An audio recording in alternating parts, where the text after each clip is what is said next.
Study Guide to Tsgt October 1st, 2023 197. Section 24D, Ethical Standards 24.4, Code of Ethics.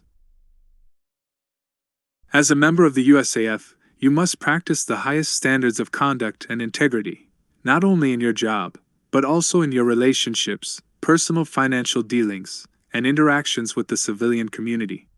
Whereas moral values describe what we hold to be right and wrong, ethics is the systematic reflection of these values, enabling us to live and act according to our beliefs. Although following the law is ethical, laws only tell us what we can and cannot do. Ethics, on the other hand, tells us what we should or shouldn't do. Thus, airmen must follow the law, but simply doing so is not enough.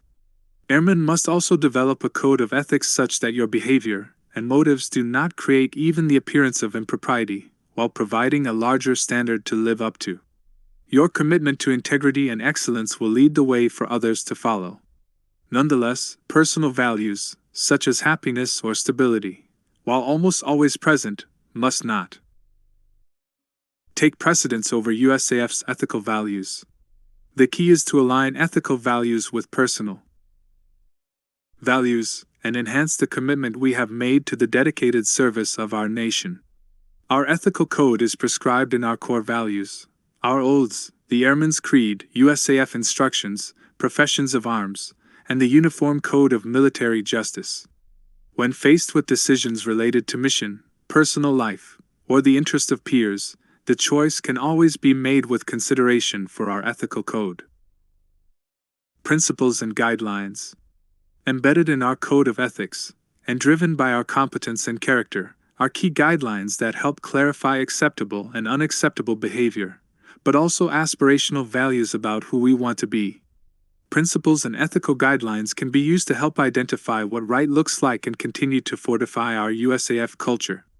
Title 5, CFR, Part 2635, Standards of Ethical Conduct for Employees of the Executive Branch, establishes the basic ethical principles and guidelines that must be followed by every government employee. A few examples of ethical expectations outlined in the regulation are provided here. Public service is a public trust, requiring employees to place loyalty to the Constitution, the laws, and ethical principles, above private gain. Employees shall not hold financial interests that conflict with the conscientious performance of duty. Employees shall not solicit or accept any gift or other item of monetary value from any person or entity seeking official action from, doing business with, or conducting activities regulated by the employee's agency, or whose interests may be substantially affected by the performance or non-performance of the employee's duties. Employees shall not knowingly make unauthorized commitments or promises of any kind purporting to bind the government. Employees shall act impartially and not give preferential treatment to any non-federal entity, including installation-recognized private organization or individual. Employees shall protect and conserve federal property and shall not use it for other than authorized activities. Study Guide to Tsgt October 1st, 2023 198. Employees shall satisfy, in good faith, their obligations as citizens, including all just financial obligations, especially federal, state, or local taxes that are imposed by law. Employees may generally not accept gifts from subordinates or employees that make less pay than themselves. Employees may not solicit a donation or a contribution from other personnel for a gift to a superior, make a donation for a gift to a superior official, or accept a gift from subordinate personnel, except for voluntary gifts or contributions of nominal value, not to exceed $10, on occasions of special personal significance, such as marriage or birth of a child, or occasions that terminate the superior-subordinate relationship, such as retirement, permanent change of station or assignment. 4.4.1 Ethical Dilemma. An ethical dilemma is a situation where one is forced to choose between at least two alternatives. Three general causes or sources of ethical dilemmas are uncertainty, competing values, and potential harm. Uncertainty is the result of not having all the facts pertaining to a situation, not having enough experience for dealing with a situation, or not having a clearly established policy, procedure, or rules for deciding how to make an optimal decision. Competing values occur when our personal values conflict with those of our institution, subordinates, peers, or supervisors. However, the mark of a true professional is maintaining high professional standards despite conflicting values by locating the conflicting values, weighing one's options, and deciding upon the best course of action. Potential harm relates to the intentional and unintentional short and long-term consequences caused by our actions. Decisions and actions. As airmen, we should always think through second and third order effects of our actions. We must apply a sense of order to our priorities so we are able to overcome temptation to stray from our military norms and values. When contemplating what to do, consider possible courses of action by listing the best options and quality-checking ideas to take the right path. When possible, take the decision process to the next level and put each course of action to the test. Dr. Robert M.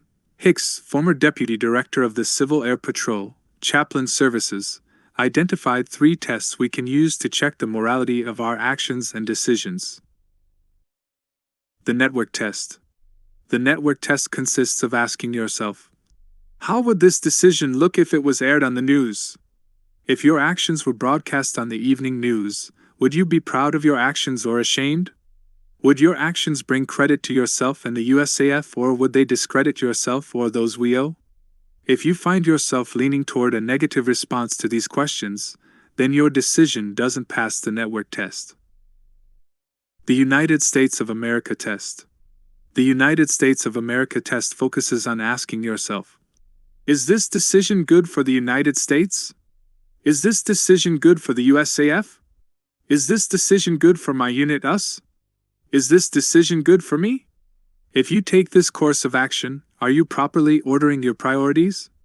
If you can't answer with a resounding yes, this might not be the best decision. The divine test. The divine test deals with asking yourself, would I feel good about the decision when I give account for my life? When telling the story of your proud and honorable service to our country, would you include conversation about this decision? Would you feel guilt? Study Guide to Tsgt October 1, 2023 199. Or loss of trust from this action? If you can't confidently provide a positive response, the course of action fails the divine test. 4.4.2 Honorable characteristics. Airmen share a history of valor, courage, and sacrifice. From the earliest days of air power to the heights of space, airmen have built an extraordinary heritage that forms the foundation for a boundless horizon. We are technology-focused, we embrace change, and through transformation and innovation, we ensure a viable USAF for the future. Always keep focus on demonstrating honorable service and commitment to the profession of arms. Through skills, knowledge, and experience developed in the USAF, listen to your internal compass while fostering the same in your peers.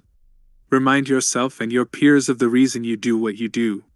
Declare the importance of serving for a higher cause, adhering to established ethical codes, and embracing a USAF culture steeped in honor and tradition.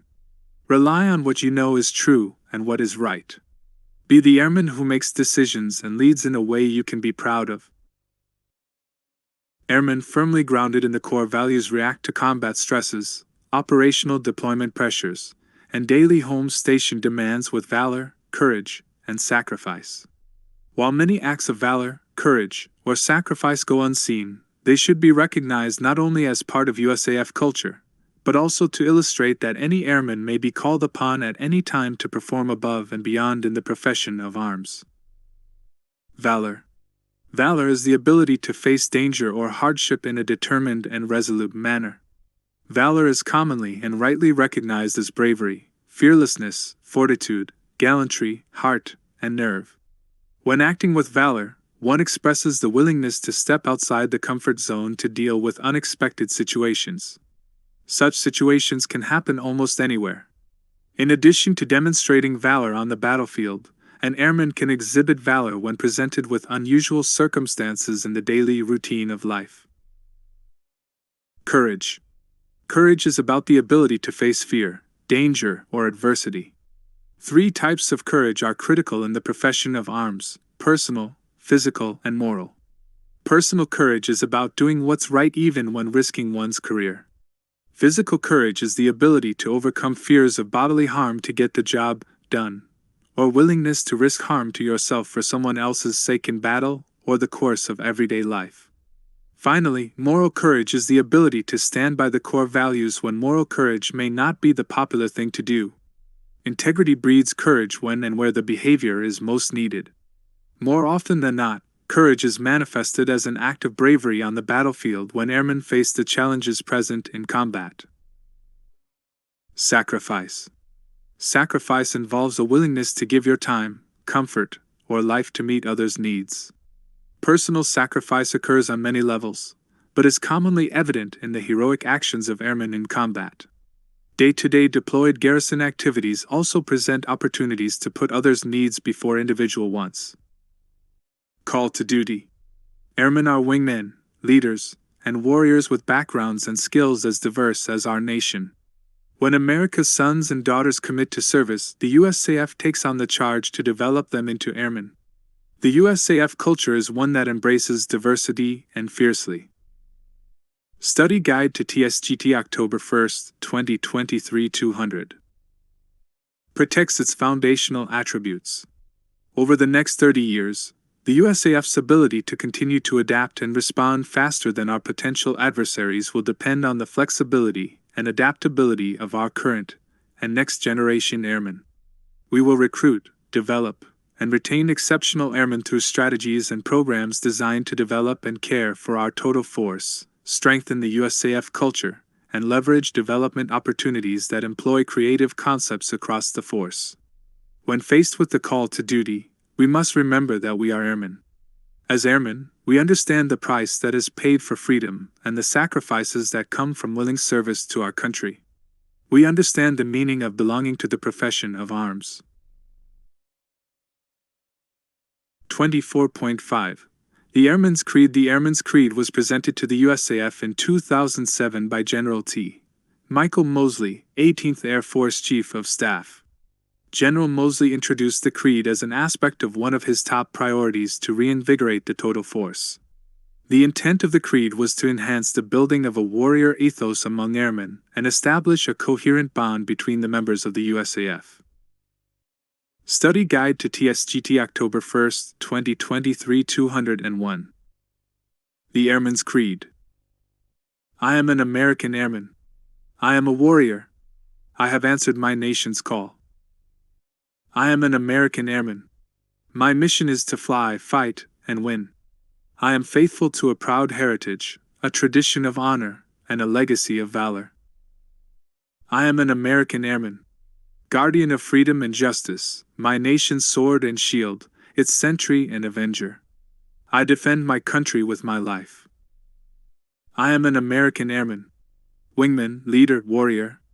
I will never leave an airman behind, I will never falter, and I will not fail.